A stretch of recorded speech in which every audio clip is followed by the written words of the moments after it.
Hi there. With this video, I want to delve into an adaptation called super autonomous self-sufficiency, which is more commonly referred to as hyper-independence. And I hope you'll stick around to the end because in Western culture, for reasons I'll explain a little bit in this video, this is a common adaptation. It's very isolating, and I'll be offering you some valuable ways to begin a process of undoing this adaptation so you can find your way to community and connection. If you enjoy this video, please be sure to like and subscribe below. That way you'll be notified when I post new videos, and that also helps me reach more people.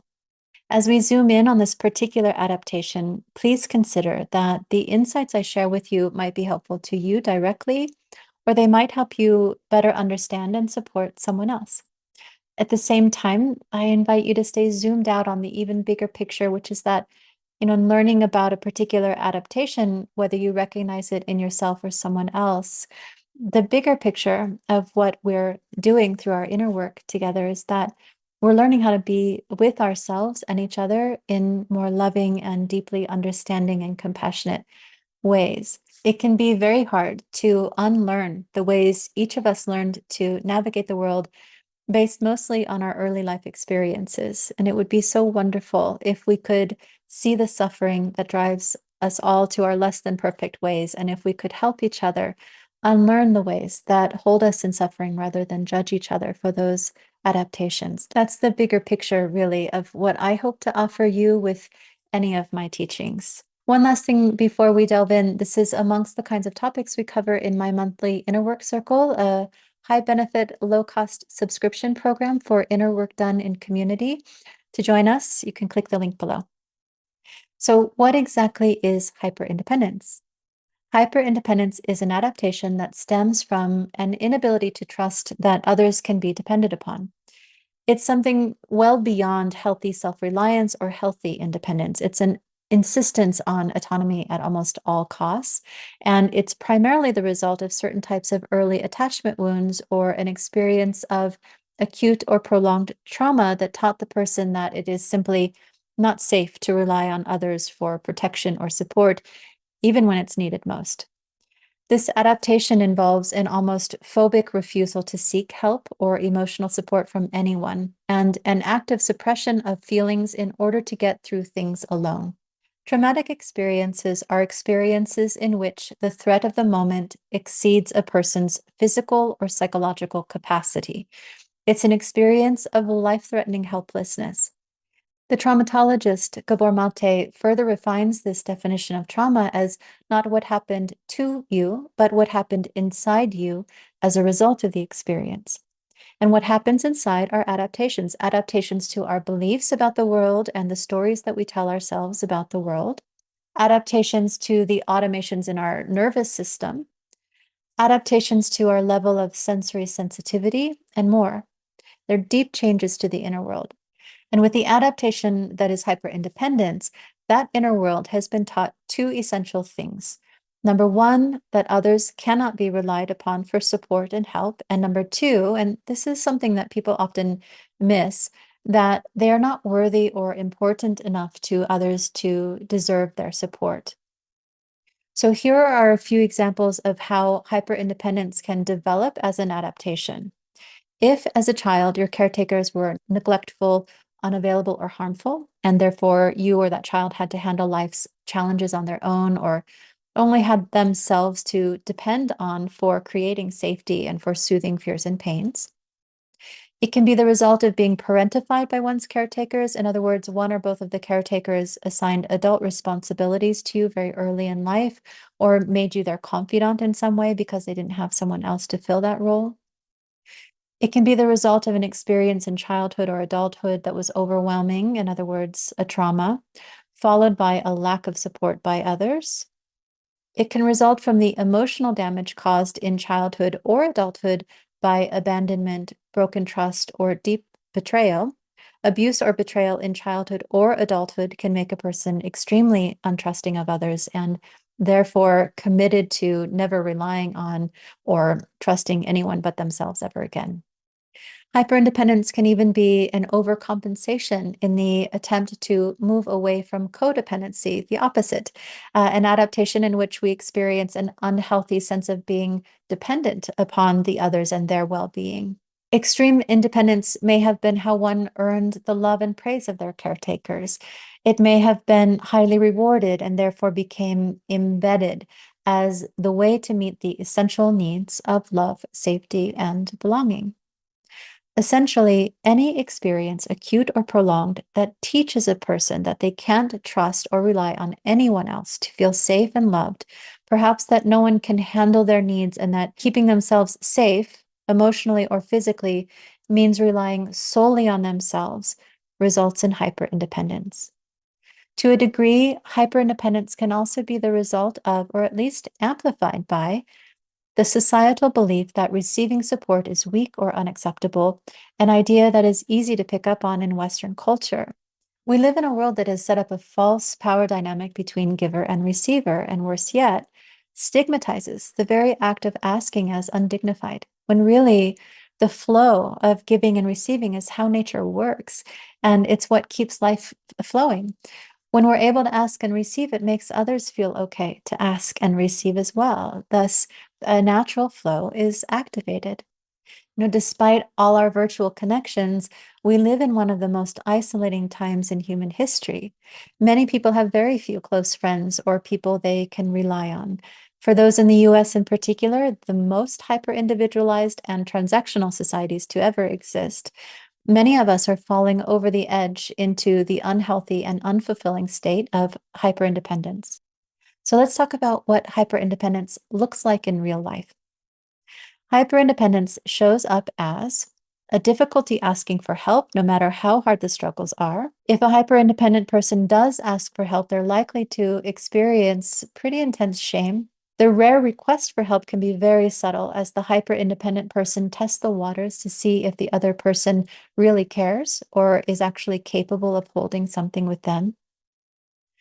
Hyper-independent people are likely to refuse help when it's offered.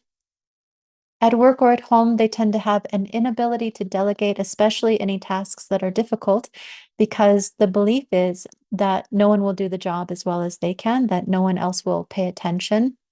Sometimes a person with this adaptation will delegate only the easiest of tasks.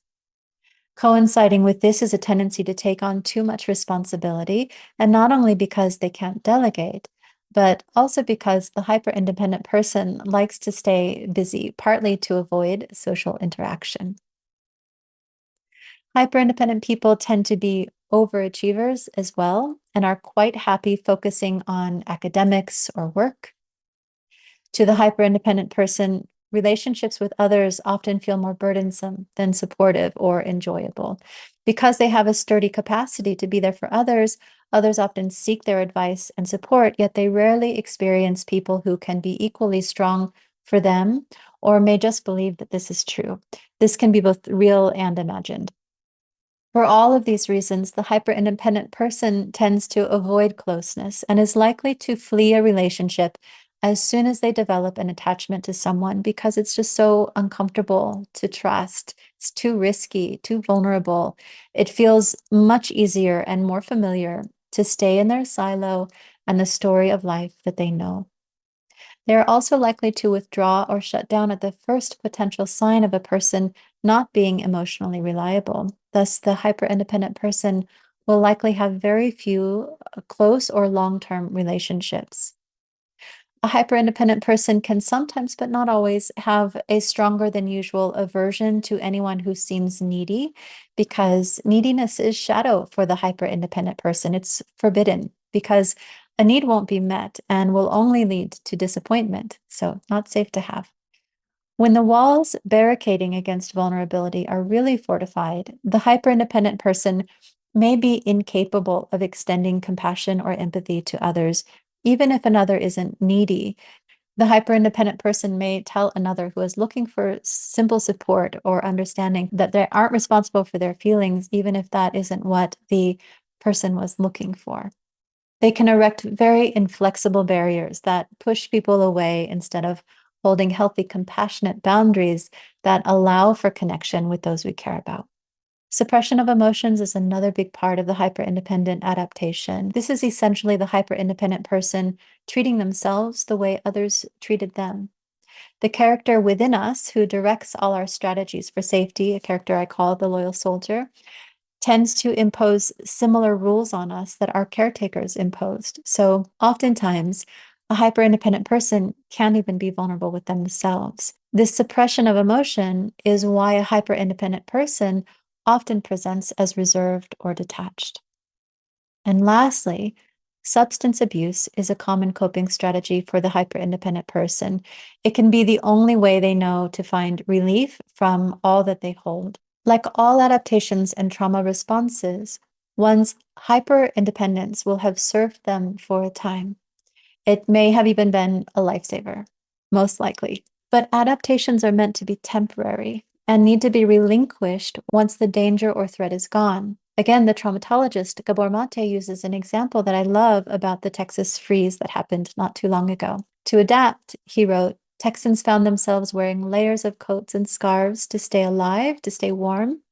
But once temperatures returned to the 90s, it would be quite unhealthy to keep wearing all those coats and scarves, right? One has to take them off. One has to shed the temporary survival adaptation.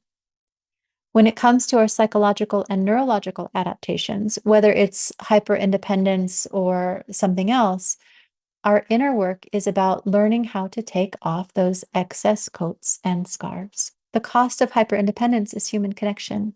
It's an adaptation that causes us to become increasingly isolated. It also takes quite a toll on both our mental and physical health. One aspect of the human nervous system is what's called the social engagement nervous system. And this nervous system is designed to connect us with one another, and it helps the body downregulate stress when we're in connection, meaning the mere existence of a loving and supportive social structure or network is quite literally healing to the body. We're literally wired to connect, wired for healthy social engagement. We're not designed physiologically to live in isolation.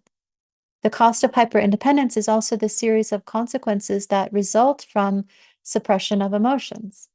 Contemporary research has made it very clear that the suppression of emotion creates both mental and physical illness. There's simply no separation between our psychological and biological processes. The two are completely entwined. So the coats and scarves of hyperindependence must be shed. You can still be healthily independent. You can keep the gifts of resiliency that were likely born of your need to save yourself. You can still direct your life and enjoy plenty of healthy alone time. But you can also have closeness. You can also do the brave work of learning to trust. The medicine that's needed for the hyper independent person or anyone in our hyper independent Western culture, really, is to learn to trust, to learn to ask for help, and to learn to receive support. For the hyper independent person, therapy is a really good first step.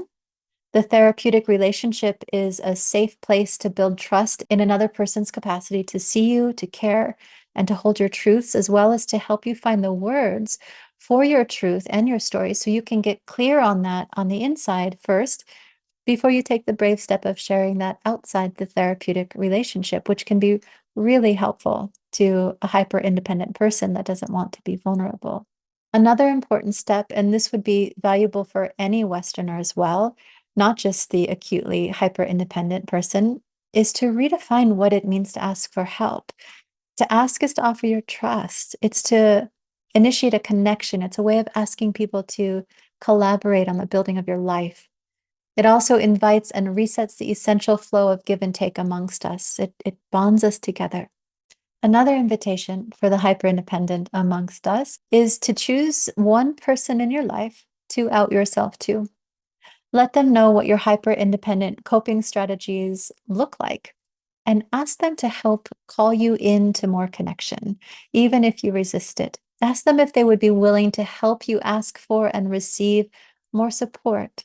Share this video with them. It might sound scary. It is a brave act, but I think you will be so glad if you choose to do this. Now, if you have a friend or a family member whom you suspect lives in this hyper independent mode, remember The core wounds of the hyper-independent person, it's not only that people aren't reliable or not capable of holding their pain with them, but even deeper beneath that, there's likely a belief somewhere in there that they are not worthy of the help, that they are not important enough to people to be helped or supported. This is why a hyper-independent person experiences intense discomfort asking for or allowing others to help them, even when they're in dire need. Also, keep in mind that for a person who learned through a hardship that they're not able to trust or feel safe in the care of others, when they're also living in a hyper individualistic, always busy culture, it can be extremely hard to unlearn this adaptation, to find people who can be present and patient long enough for this deeply damaged trust to be rebuilt. Trust is not easy to rebuild after being broken. And a lot of people are just too busy to notice the subtle asks for help that a hyper independent person may bravely be trying to make. When those asks go unnoticed, it reinforces their belief that nobody cares enough to help them. And so they continue with their familiar path. We can also make the mistake of assuming that the hyper independent person doesn't need support. In fact, others often praise a hyper independent person's self reliance and independence while they suffer in silence. Everyone needs care and support. So if there's a hyper independent person in your life that you love, find your way in and be very patient. Be willing to earn their trust. I often describe the hyper independency plight like being in a 20-foot deep well. If you want to help them out, first you have to convince them that it's even worth the work. Then, if you lower a rope, you have to be strong enough in yourself and wait long enough for them to trust that you won't let the rope go just as they start to feel safe enough to climb out. By the time a person has fallen deep into the isolating well of hyper self sufficiency, it's not an easy climb out. So don't expect that of them. You might find that frustrating because you don't want to see them suffer. But what they need most is someone strong enough and, again, willing to wait long enough for that trust to build. Trust takes time to build after it's been broken, especially if it was broken in developmental years or through some kind of traumatic, impactful event. When reaching in, don't offer pity, don't come in as a savior, come in as a peer and recognize their strength, recognize their bravery, recognize how much they've managed to do on their own, and take the time to truly see this about them so that you can be authentic in your acknowledgments of that. And understand that they have become hyper independent for a reason. Help them unlearn that reason. If they're testing you, take it as a sign that they are hoping to trust you. So, having autonomy, being strong, self sufficient, and resourceful, that's all wonderful. Being free to act and think independently is also key to being a functioning member of society. But the isolation of hyper independence is not healthy. If you are unable to trust or to connect, it's worth doing the inner work to repair this adaptation. On the outside of the well, there is love, connection, and greater health. And there are ways to make your way there. So if this resonates with you, and if I may help you along this journey in some way, please explore the links down below. And again, please remember to like and subscribe. Be well.